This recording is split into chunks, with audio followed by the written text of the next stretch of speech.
What is up, guys, and welcome back to another video here today on my channel.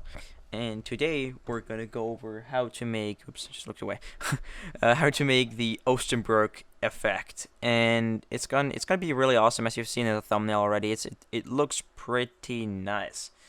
And yeah, I got this tutorial from a YouTuber called Sketchy Visuals. I recreated it on in Cinema 4D, and I uploaded it to Instagram. There we go. Now I got it right.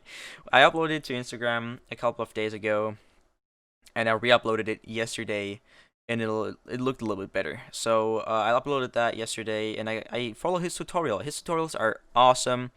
I would recommend checking him out. If you own Cinema 4D and have the Octane render engine, I would recommend checking it out because it's worth it. His tutorials are awesome. I don't think he's gonna see this video, but Sketchy Visuals, if you actually see this video, your tutorials are awesome. That's all I had to say. Okay, so yeah, I'll leave a link to his channel down in the description. Go subscribe, show him some love. Yeah. So let's just jump right into Blender. We have Blender 2.9 here and the Octane server 2.9.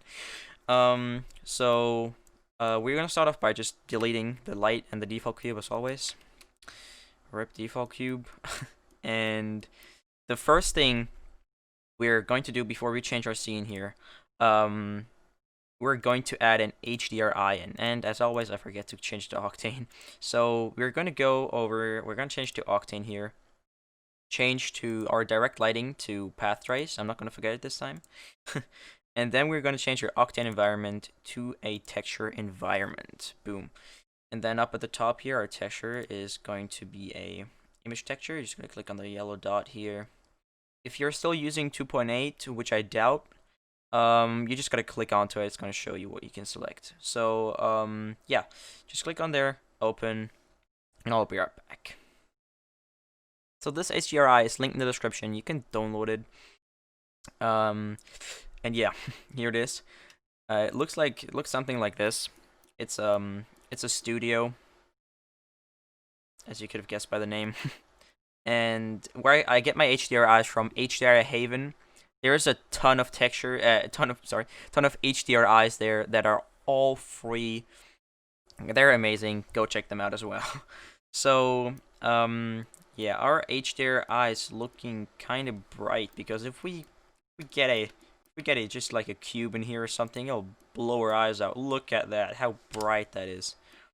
So first, before we start working in this, we just got to make this look normal. So we actually got to go very low with these things. It's numbers right here. So the power is going to be 0.1 and our gamma is going to be 0.9. As you can see, this will give us a nice look, and we'll make a lot of stuff appear over here that you didn't see before. And yeah, so now we have this nice lighting studio in here. It's working fine. So next thing I'm going to do is position my camera. So my camera is going to be facing straight onto our torus here. So I'll just quickly put a torus. Not a torus, sorry. We'll get a curve and just point this curve. It stand up like this, and we'll use it as a reference. We'll be looking straight towards that, and this is the first time I'm going to change this right here. So I'm going to change it to 1550. Well, not 1550. I'll go and change it to that resolution right there. 1024. That's 1K. So that's pretty good. It's good if you want to upload it to Instagram or something. I would recommend using that size. So here on my camera, I'll just delete all the rotation we have here. Don't actually delete all of it. Just delete the middle part and put these to 90. It'll make us facing right towards it. And all these locations here, they can be zeroed out. We can put all these to 0. And move our location here. Move it into the plus. Move it back until we get this ring here. Now that we have that, we can select our ring and go down to our object data properties.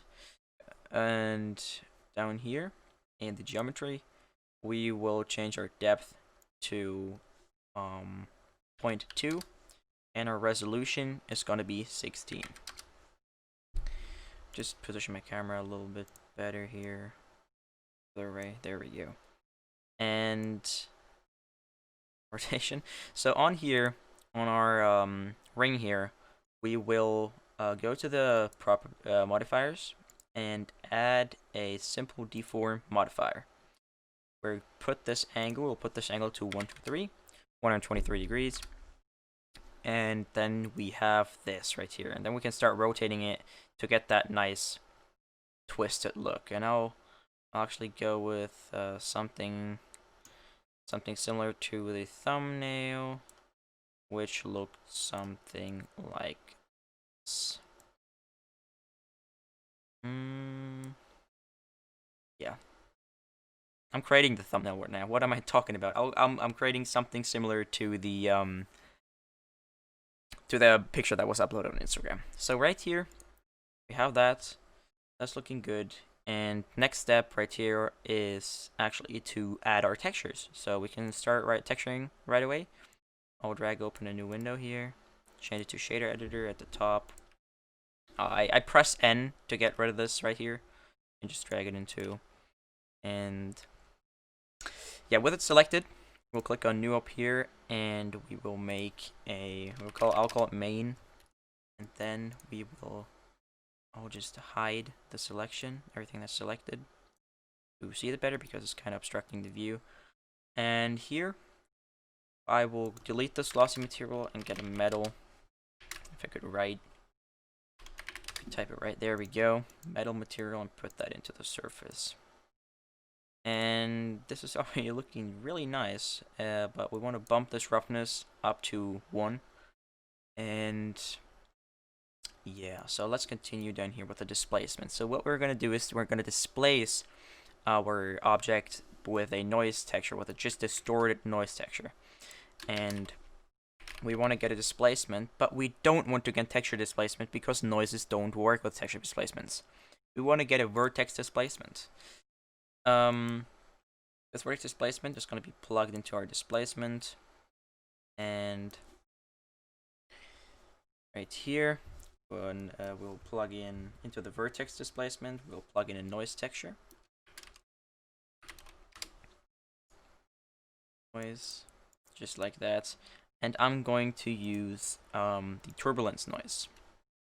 So next up, this is looking kind of weird, I know. But next up, we are going to get a spherical projection, not spherical. Spherical projection, and we'll plug that into a projection, and we'll leave that at object space and just get a full transform to just stretch this noise out really much to just stretch this noise out. So these two sliders right here, these two, select both of them and put them to 350. I played around with this yesterday, and already we can see this is looking really nice. We have this effect going right now. It's working. And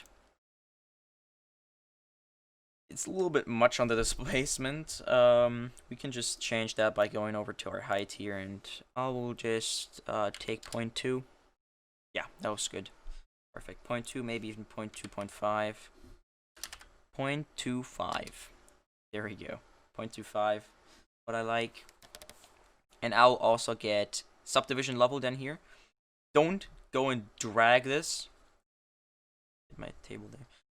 Don't just start clicking on and dragging it up, because that will crash the computer. It won't crash the computer, but it will make Blender load forever, and you'll just have to close it. So subdivision level, click on it, and put this to something like 2 if you're still working on it. But if you want to final render it, I would recommend putting it to something like 5 or even 6 if you have a really beefy computer.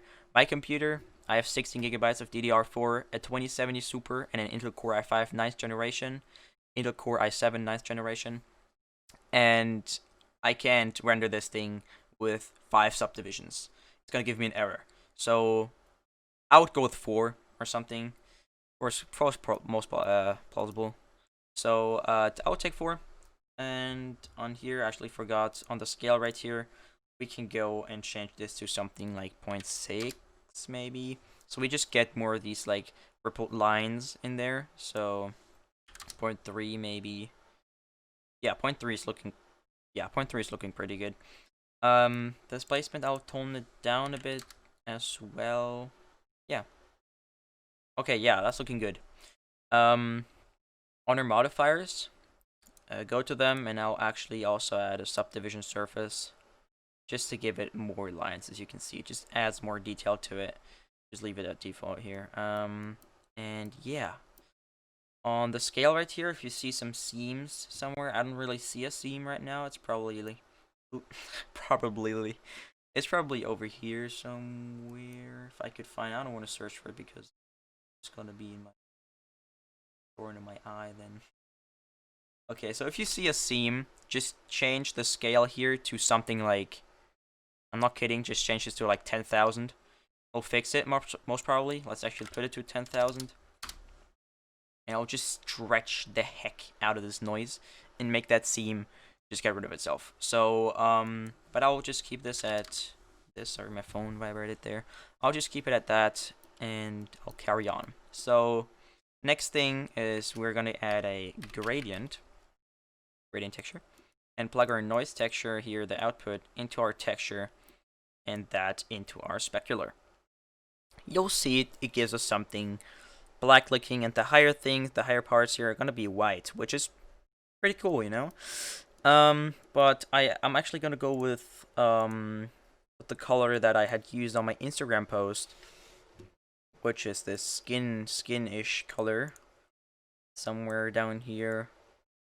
Yeah, I think it was something like this. And then I just moved this white slider. I moved it up all the way until it started giving us, these white tops. And now we're done with the material, and we can start getting into setting up our camera, which is really important in the scene. So click on your camera and go down to the properties of it and turn on the Octane camera imager. Go down even further and turn on the Octane post-processing and put your bloom to something like 25. Next up, we're going to change the exposure, gamma, and all these other values. So the exposure, I'm gonna go quite high here, so we just get that dark look away. This one here, just get away, get rid of it, and I'll actually turn up my gamma as well, just a tad. Like, yeah, just 10 here, and then more exposure a bit. Yeah, so 2 exposure and 1.10 my gamma here. So I'm gonna go with this, which looks okay. We're gonna add more lights now, so it's gonna look pretty nice. Also turn on neutral response. It'll like, there's a slight change, but it really makes a difference on the entire render. So we're gonna get into adding lights and a backdrop now. So to add our backdrop, we're just gonna get a plane here, and I'll rotate this plane upwards by 90 degrees and scale it up until it's about this big. You can really make this as big as you want. Just don't go like this, you know, but you know, you can make it big like that. And I will actually go and move this back now, so our object is on the side of it. And look at that, this is already looking pretty nice, but we're still getting a shadow of our object there. Move it back. You're still getting this slight shadow. We're gonna add lights that are gonna fix that shadow anyways, so yeah, that's next up. So next up, we're gonna add our lights here. So I'm gonna just go get an area light and rotate it by 90 degrees here, so it's facing our wall. And I'll enable this up here again so I can see, drag it bigger. I'll make it bigger here, and I'll move it over about here. I'll also pull this out a lot, and this is still kind of dim, so we're gonna change the opacity, not the opacity, we're gonna change the amount of light it's giving off. So I'll click on use nodes, on my area light, and I'll put the power to 1000. 1000. There we go. If we go back in, looks pretty nice. So, yeah, we're gonna add in another light that is going to be over here, just right next to it. You can just eyeball it. Just doesn't have to be perfect, but get the right amount of distance. So here on this light, I'll just make it a little bit less bright, so like 800, just a little bit, or even 700. And I'll just duplicate this light again and put it above, and make that light be the same. I'll actually leave this the same, and we'll make the bottom light that is beneath it. This is actually going to be really dim, like 400 or 500. I'll just go with 400. No, I'll go with 500. So back in our camera here, we can see that our object is now being lit, and it looks pretty nice. We can go back to our camera. If it's too bright, it's too bright here on mine. So I'm going to change my my exposure a bit. I'll tone it down. Put my exposure down to about 0.3, 0.2. This is looking better. And to actually get that cinematic look, we're going to add a lot more focal length. So I'll go with 110 focal length. And then we just have to move back the camera. Sorry, I'm jumping all over the place, but that's just how I am in these renders. Jumping back and forth between things, tweaking them. It's just how it is. So over here, that's looking pretty good. Like about this distance here. That's looking pretty good. So next up is our background here in the back. Would have guessed. I'll call this BG for background. And I'll delete the glossy material and get a diffuse. And I'll plug the diffuse into my surface and play around with the color. So we get a better color here on our backdrop. So this blue, I mean, if you like it, you can go with it. Or you don't even have to go with the colors that I did here. You can go with whatever you want. But I will go with a slight pink. Something that fits my, something that fits this render. And I think just drag it over. So this is matching our color. So if you leave it like this, just a tad, just a tiny bit off, it looks pretty good. So don't go full with these colors, full on. Just like these soft colors, which look really good. And there was one more thing, and some people might have guessed it. It's depth of field, our favorite. It's our best friend in these renders. Depth of field. It just makes it look tons better. So I'll move this until it just hits it like that, and I'll go to my camera, down to the properties, and scroll down to the autofocus, turn it off, and focus on my empty. Now we're focusing on this X here, the empty. We're focusing on it now. So yeah, we can go and change our aperture here to get some blurred background. So I'll go 2.5 or something. You can just go with whatever you want. And this is actually looking okay. Yeah, let's just leave it render for a second. Hey, that's looking alright. Maybe a little bit more here.